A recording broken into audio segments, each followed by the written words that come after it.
என்ன கவிதா பண்ணிட்டு இருக்க வெள்ளை துணியை வச்சுட்டு? நேத்து மல்லிகை சாமான் வாங்கி கொடுத்தீங்களாங்க?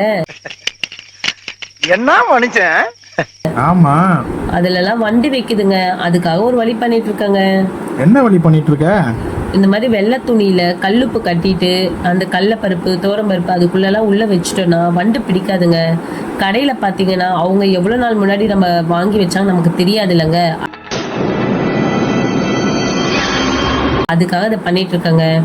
அப்புறம் பாத்தீங்கன்னா கோதுமை மாவு ரவைக்கு கூட இந்த மாதிரி உள்ள வச்சுட்டோன்னு வச்சுக்கோங்களேன், நமக்கு வந்து வண்டு பிடிக்காதுங்க. ஓ, நல்ல ஐடியாவா இருக்கே. சரி, இது ஓகே. அப்ப அரிசிக்கெல்லாம் வண்டு பிடிக்குது, அதுக்கு என்ன பண்ணுவேன்? அதுக்கும் ஒரு வழி இருக்குங்க. அரிசியில பாத்தீங்கன்னா காஞ்ச மிளகாவை வச்சுன்னு வச்சுக்கோங்களேன், நமக்கு அந்த வண்டு பிடிக்காதுங்க. சரி, உப்பு வச்சுட்டு என்ன பண்ணிட்டு இருக்க? எங்க உப்புல நீர் வாக்குங்க, அதுக்கு வந்து பச்சை மிளகாய் சுரி வச்சுன்னா அந்த நீர் வார்க்காதுங்க. சரி, பட்டையை வச்சு என்ன பண்ணிட்டு இருக்க? சர்க்கரையில பட்டையை வச்சுன்னா எறும்பு வராதுங்க உள்ள, அதுக்காக பண்ணிட்டு இருக்கங்க.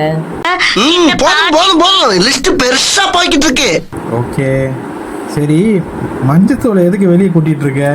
ஏங்க வெளியெல்லாம் கொட்டலங்க, எறும்புலாம் செவுத்து ஓரத்துல எல்லாம் வந்துடுதுங்க. அதுவும் இல்லாம வந்தா கூட உள்ள அந்த டப்பாக்குள்ளேயே எறும்பு போயிடுது. நான் குமார் அவசரப்பட்டிய. மஞ்சத்தூள் போட்டோன்னா எறும்பு வராதுங்க. இந்த பாத்தீங்கன்னா நம்ம சாப்பிட்ற ஸ்நாக்ஸு, பாப்பா மருந்து டப்பா, அதுக்கப்புறம் பார்த்தீங்கன்னா பால் பவுடரு, இந்த ஓரத்துலலாம் எறும்பு வருது இல்லைங்க, அதுக்கெல்லாமே நம்ம மஞ்சள் போட்டோன்னா வீட்டு பக்கமே எறும்பு வராதுங்க. அதுக்காக தான் நாங்கள் போட்டுட்ருக்கோம் மஞ்சள். ஓ, நல்ல ஐடியாவாக இருக்கே. இந்த மாதிரி உங்களுக்கு யூஸ்ஃபுல் டிப்ஸ் உங்களுக்கு வேணும்னா கவிதா பியர் கிச்சனை சப்ஸ்கிரைப் பண்ணிடுங்க.